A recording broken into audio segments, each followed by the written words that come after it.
I'm Yuri. I'm Jacob. And we're going for a drive.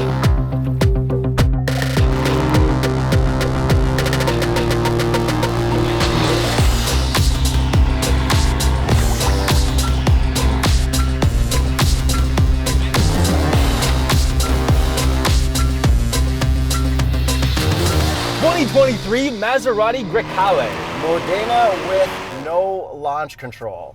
Interesting sound.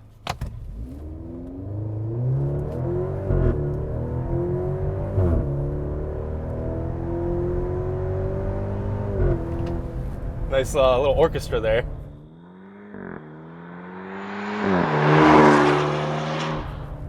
Horsepower and torque. 325 horsepower, 332 pound-feet of torque from a 4-cylinder, 2-liter turbo with a 48-volt mild hybrid system.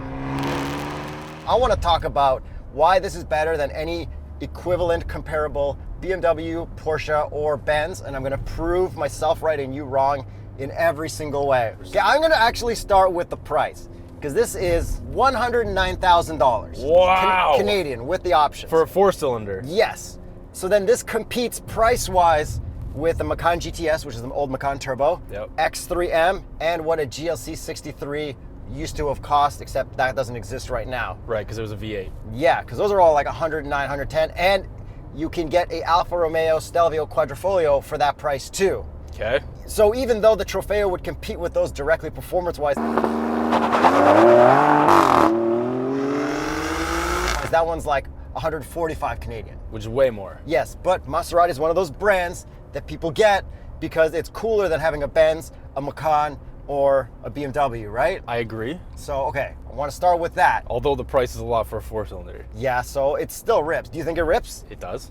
And then my next thing is, the reason people buy the most expensive cars usually for those is because they need to look rich, they need to buy the most expensive car. So like, say a real estate agent, they may not need 500 horsepower, but they just need to have the top trim, or at least something that costs over $100,000. This is over $100,000, and it's cooler than having a BMW, a Mercedes, or a Porsche, because it's a Maserati. Can't argue with that. Although, a white 3 Series base model is pretty sick. That is sicker than a CLA? Yeah. All right, back to the power and normal stuff that I forgot to talk about. This has an 8-speed ZF, and when you shift at redline, it goes grr. Yeah, that's pretty cool. Grr is all that matters. We always love that. I love the grr, grr, grr. Does it have a good sounding exhaust? Let's take a listen to the outside.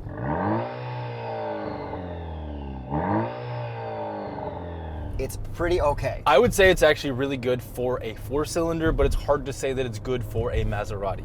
Okay, my next thing, why it's better than BMW, Porsche, or Mercedes. Okay. Are the upshift slash downshift slash burbles repetitive, annoying, and the same old thing at every one of those cars? Yeah, they can be. Is this not a refreshing sound? Yeah, it is. It's a very Dodge sound, because it's exactly the sound, the chainsaw upshifts that all these ZFs make. Yes, and you know what? Sure, under the hood it says Mopar, but Mopar or no car, baby. That's This right. is a motor that's shared with the Alfa Romeo Stelvio, the lower ones. Yeah, Mopar or no car. Speaking of that, European Automotive is currently swapping Yuri's engine, which is blown in his Fiat. Mopar, no car, baby. That's right. But fun fact, if you do a brake boost launch, even though this has no launch control, it'll go faster, but it won't go grr, grr, grr. It's almost a full second faster when we tested it through the Infotainment, which has a drag race mode. Okay, it's got performance pages. Heck yeah, Mopar, no car, baby. Okay, let's go to the Infotainment. Go for it. Is this better than a BMW, Porsche, or a new Mercedes? Better than BMW and Mercedes. I don't know if it's better than Porsche. Okay, check this out. I have favorites up here with a 360 camera, and you know what I didn't have to do to get that 360 camera favorite there? Swipe down and do left. Have and a right subscription. Things. Oh yeah. Or be logged into my car. And you didn't have to log in to save your favorites, like swipe down. And then on the left, we have all of our things showing the whole time, so we can get to our wired or wireless Apple CarPlay, no issue. You just plug in and it goes, like instantly. This is the best implementation of Apple CarPlay Android Auto ever. It is really good, and the screen is actually very high res. Yeah, sick, bro. Okay, there are like 3 things that suck about this car. I can tell you right now, looking at them. Starting number, not suck, they're just weird, and you just have to get used to it. They don't suck, they're cool. The shifter is PRND underneath, between the 2 screens. It's just weird. But it's kind of like super weird. Lincoln did weird stuff with their thing up on the dash as well. You just gotta get used to it. Look at where Lincoln is right now. You just gotta get used to it, then you're fine. The ESC off is at the bottom right. It's a touch button, and it makes a weird noise when you get in and out of it. Here. And you gotta hold it. That's fine. And then your light switch is a touch button on the bottom left. For your headlights. Yes. Yes, that is weird. And by the way, the cup holders totally fail. Bro, that would fit a Starbucks small just fine. Probably. You think people with a Maserati are going to Timmy's? No. Absolutely not. This fits its audience perfectly. Does that fit the cup holder test? Mm-hmm. Okay, good. And then the last weird thing is your blind spot monitoring sound is like a horn honk. It's so loud. But you know what? At least you won't hit anything. No, you really won't. The next thing that's better than all the other companies about this, your adaptive cruise lane keep. It is really good. Okay, super easy to use. There's like a steering wheel button and then you're set and you resume and you're cancel. That's it. No like weird stuff at all. And when you click it, it turns green. It stays lane centered fine on the highway, not on the highway. And then some other brands like BMW, you need to yank at the wheel constantly. Yep. You need to put the pressure on. This, you just need to put 2 points of contact. So you can have your fingers like this. You can have a full hand on it. No pressure at all. And it's like, I know you're there. Good job. And unlike a BMW, you don't have to go through your infotainment to adjust your gap. You got a button right there. Yeah, it works really well, and it's the same system as we experienced in other Maseratis. And what else has that? Is it Alpha? Someone else has that thing where you just touch the wheel. I forget what company. I think it was Alpha, or it might have been a minivan. Anyways, it is really good. And your favorite thing, column-mounted shifters, because it's Italian. Column-mounted paddles. Shifters. You know what, though? Through Cliche Corner, I don't like it because they're always in the wrong spot to shift. It does not. Exactly. It does not line up perfectly for ripping through Cliche. No. But for like having people get in your car and be like, "Whoa, that's cool. The steering wheel moves, but the paddles don't." Yeah. It is impressive. And to start the car as well. Yes, you've got the start and stop button on the left, which makes this like the only car that you can get in with a coffee cup in your right hand from Starbucks. Say you went in, right? Because you wanted to chat up the baristas or whatever. And they had to look at your car through the window. Then you get in, hold it, and you can start it. You don't have to put it down and then push the start stop on the right. But I guess like maybe Porsches can do that too. But you have to twist instead of just a push. Yes, there are other cars that can do something like that. Okay, time for you to launch it. Okay. So right now you're in comfort. Let's get you into sport mode. So you have comfort, GT, and sport. That was easy to find. And do you want stiff suspension or do you want soft suspension? Because there's a suspension button in the middle. Right now, I'm going to go full stiff. Brake boost, brake boost.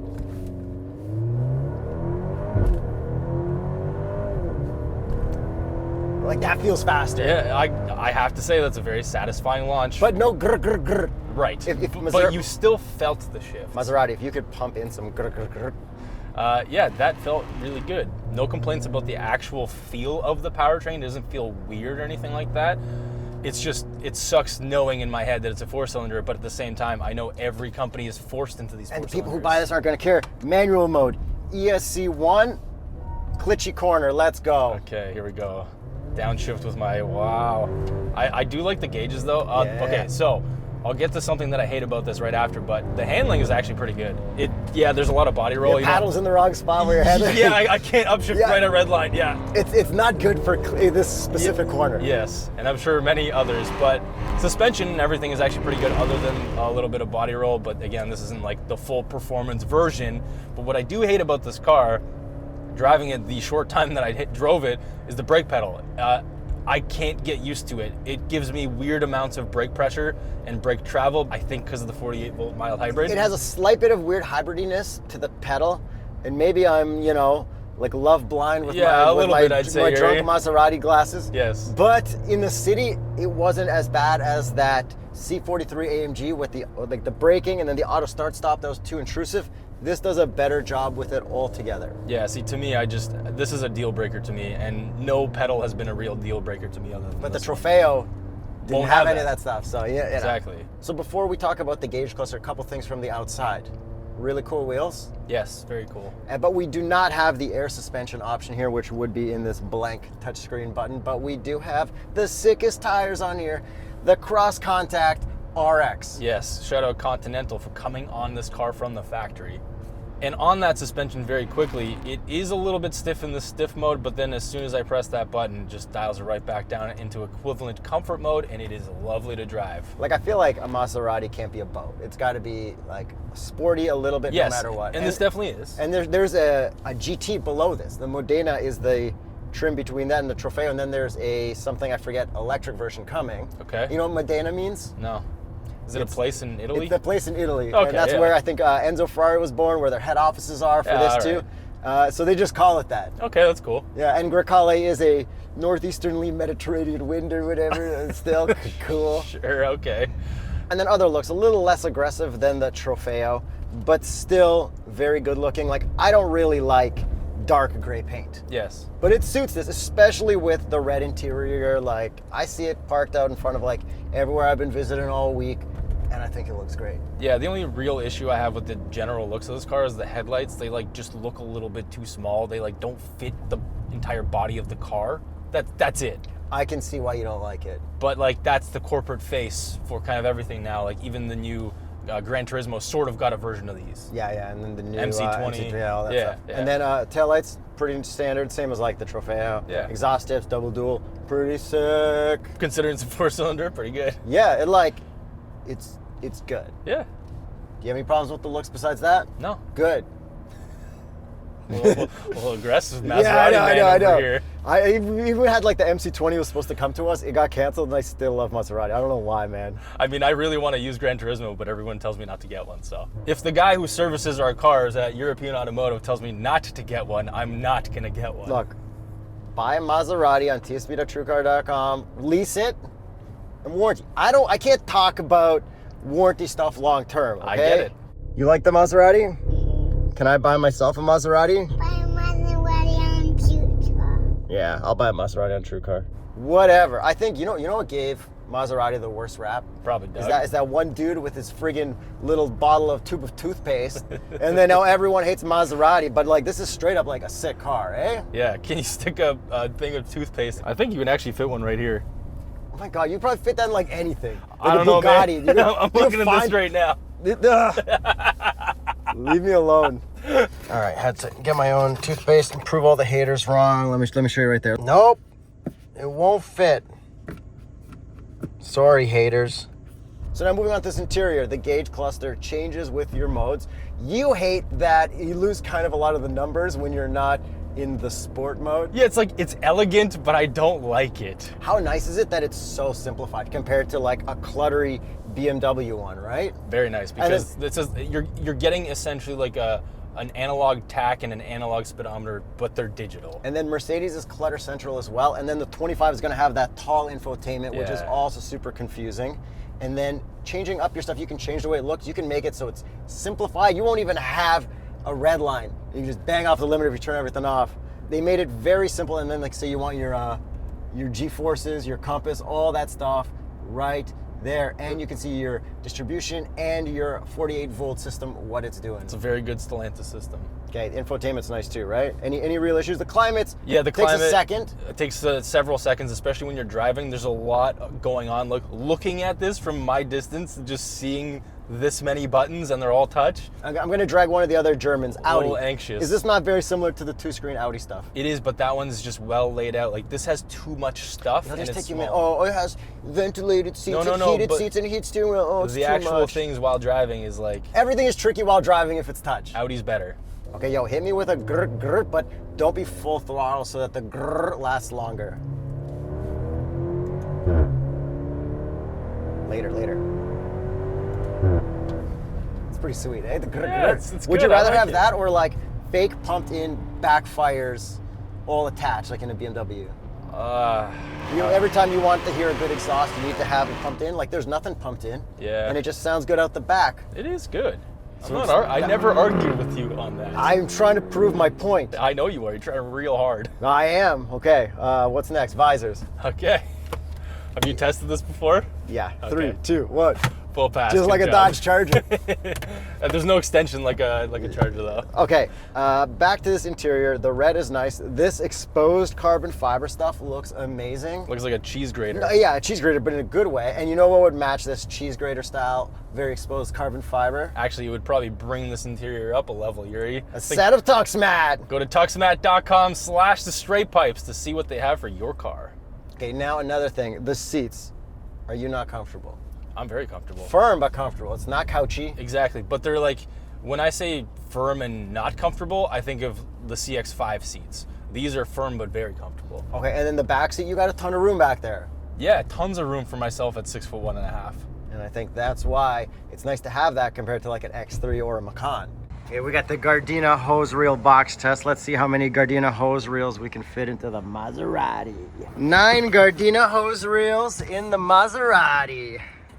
You like fancy analog clocks in your cars, right? Love it. We got a fancy digital clock in your car. Digital analog. Digital's the future. It's perfect. It looks cool. Like it's got seconds going and stuff. It does. Like it looks pretty cool. If you can like skin that'd be interesting too. 'Cause Okay. I tried swiping on it. You can't do anything. You might be able to through the infotainment. And I tried to rotate this knurled knob, which isn't actually a knob. It does look like that. Okay, let me check. I'll check later. It's like a Porsche Chrono thing, except actually fully digital. Okay, sound system. We can have normal sound, stereo sound, and we can have 3D sound, which sounds like the concert hall thing in Volvos. It's Santa's favor.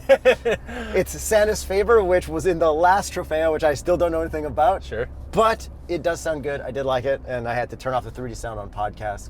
You didn't listen to like orchestra music? I did, like because Sirius Pavarotti or XM isn't something? activated on here, and it came to me delivered on orchestra music, and it was sick. It was actually pretty sick. And before I end my rant, the last thing I really like. Your rant, aka your review. Yeah, it turns out I'm unhinged when reviewing Maseratis, whether you're with me or not.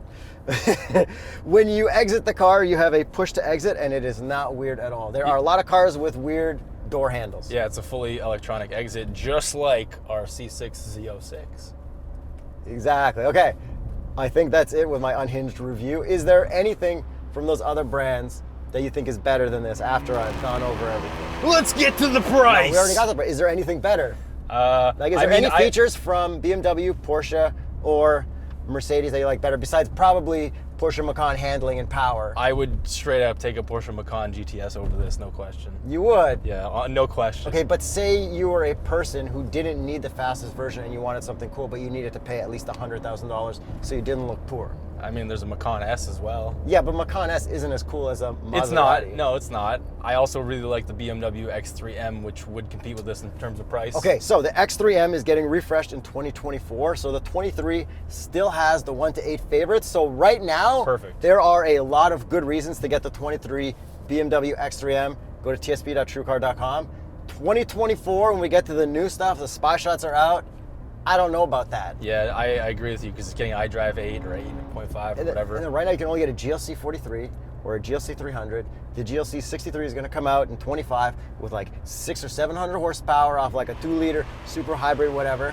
Like, do you want that? No, I'd go with this then. And like, how simple and nice is this? Like, are you relaxed driving this? Yeah, stressed out by the infotainment at all? Only these climate controls, but other than that, it's actually really good. All right.